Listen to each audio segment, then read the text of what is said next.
এবার আমরা data fetching নিয়ে কথা বলবো। আমরা দুইভাবে ডাটা ফেচ করতে পারি, একভাবে স্ট্যাটিকভাবে আর একটা হচ্ছে ডায়নামিকভাবে।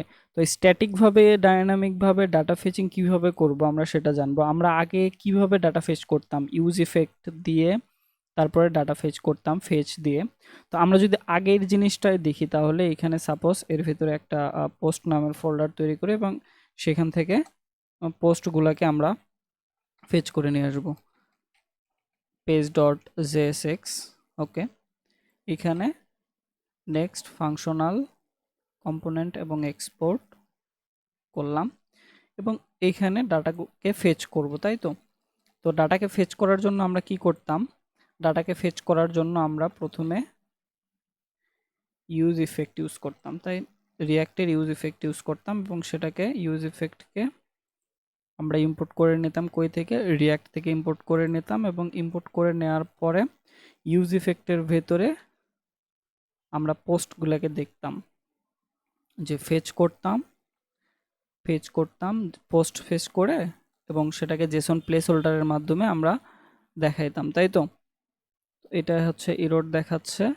ইরোডটা কেন দেখাচ্ছে? ইরোডটা দেখাচ্ছে আমরা ইউজ ইফেক্ট কখন ইউজ করি, ইউজ ইফেক্ট ইউজ করব তখনই যখন হচ্ছে ডাটা ফেচ করে নিয়ে আসার পরে স্টেট চেঞ্জ হওয়ার সাথে সাথে সাইড ইফেক্টের কারণে, মূলত সাইড ইফেক্টের কারণে আমরা ইউজ ইফেক্ট ইউজ করি। তো ইউজ ইফেক্ট ইউজ করব কখন, যেহেতু নেক্সট জেএস ইউজ করতেছি ক্লায়েন্ট সাইডের জন্য ইউজ ইফেক্ট আমরা ইউজ ক্লায়েন্ট ইউজ করি তারপরে ইরোড দিচ্ছে। আচ্ছা, ইরোর কি জন্য দিচ্ছে, ইরোডটা চেক করি যদি। আচ্ছা, আমরা রান করছি, আমরা ওয়েবসাইটে গিয়ে দেখি ইরোডটা কোথায়। দেন পোস্টে গেলে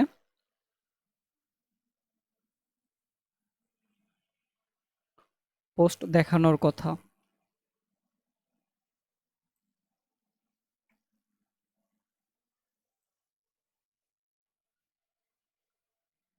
কিছু দেখাচ্ছে না। আমরা যদি ইন্সপেক্ট করে কনসোলে যাই, কনসোলে গেলে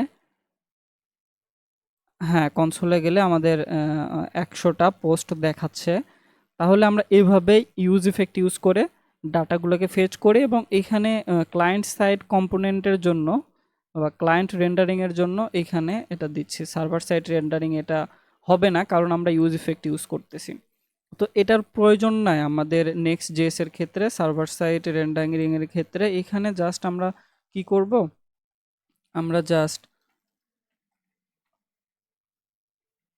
পোস্ট নিয়ে আসবো এবং এইখানে ফেচ করব, ডাটাকে ফেচ করে নিয়ে আসবো জেসন প্লেস হোল্ডার থেকে ফেচ করে নিয়ে আসবো এবং সেটাকে রেসপন্স আকারে দেব।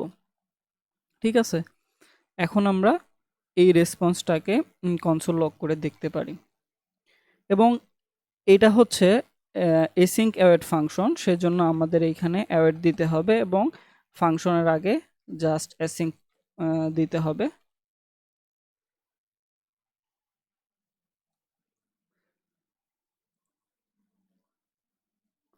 ওকে, সেম ভাবে কাজ করবে। এই যে আমরা দেখতে পাচ্ছি যে ডাটাকে ফেচ করতেছে, আইডি দেওয়া আছে। ওকে, সবগুলা ডাটাকে ফেচ করার জন্য এখানে দেখতে পাচ্ছি একটা ডাটা দিছে কারণ আমরা একটা ডাটাকে নিছিলাম।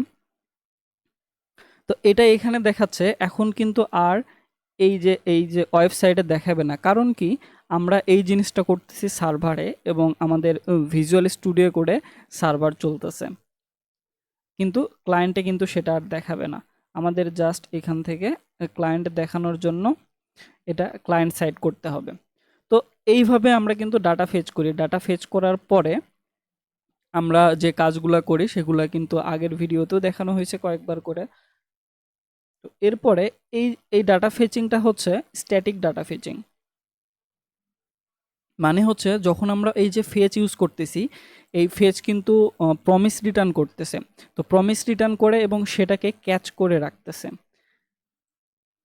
ক্যাশে রেখে দিচ্ছে। পরবর্তীতে সেখান থেকে আমরা বারবার যে ডাটাটাকে ফেচ করতেছি সেই ডাটাটাকে দিচ্ছে। আমরা এবং যদি আমরা ক্যাশ হিসেবে না রাখতে চাই, প্রত্যেকবার আলাদা আলাদাভাবে ডাটাকে ফেচ করে নিয়ে আসতে চাই, তাহলে আমাদের এইখানে একটা ফেচের ভেতরে এখানে একটা অপশন আছে যে আমরা এখানে ফেচের ভেতরে একটা অপশন পাচ্ছি, অবজেক্টের ভেতরে লিখব যে এখানে অপশন ক্যাশ নামের একটা হচ্ছে আছে এবং নো ক্যাশ অপশন আছে এবং নো স্টোর অপশন আছে। আমরা নো স্টোর দিতে পারি এখানে। স্টোর মানে হচ্ছে ডাটাকে আর বারবার ক্যাশ করে রাখবে না, যখন আমরা হিট করব তখন নতুন ডাটা নিয়ে আসবে। এই জিনিসটা আমরা একটু পরে দেখব, যখন ক্যাশ নিয়ে ডিটেলস আলোচনা করব, সেক্ষেত্রে আমরা তখন ক্যাশিংয়ের জিনিসটা দেখতে পারবো খুব ভালোভাবে।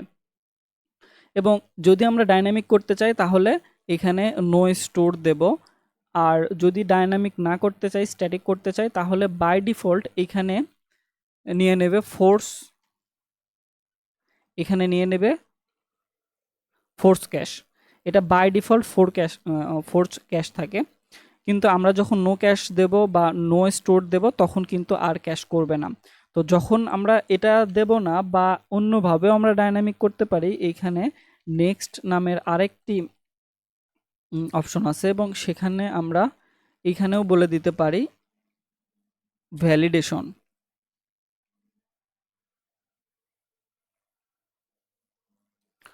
অর রিভ্যালিডেট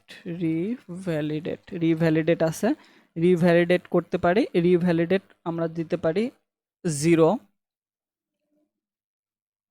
রিভ্যালিডেট 0 দেওয়া বা রিভ্যালিডেট 10 দেওয়া মানে হচ্ছে 10 সেকেন্ড পর পর আমরা 10 সেকেন্ড ক্যাশ করে রাখবে। এই যখন আমরা হিট করব এই পোস্টে আমাদের ওয়েবসাইটে, প্রথমে এখানে যখন হিট করব তখন ডাটাটা আসবে, আসার পরে 10 সেকেন্ড ক্যাশ করে রাখবে, 10 সেকেন্ড পরে আবার সেই ডাটাটাকে নতুন করে আবার ক্যাশ করবে।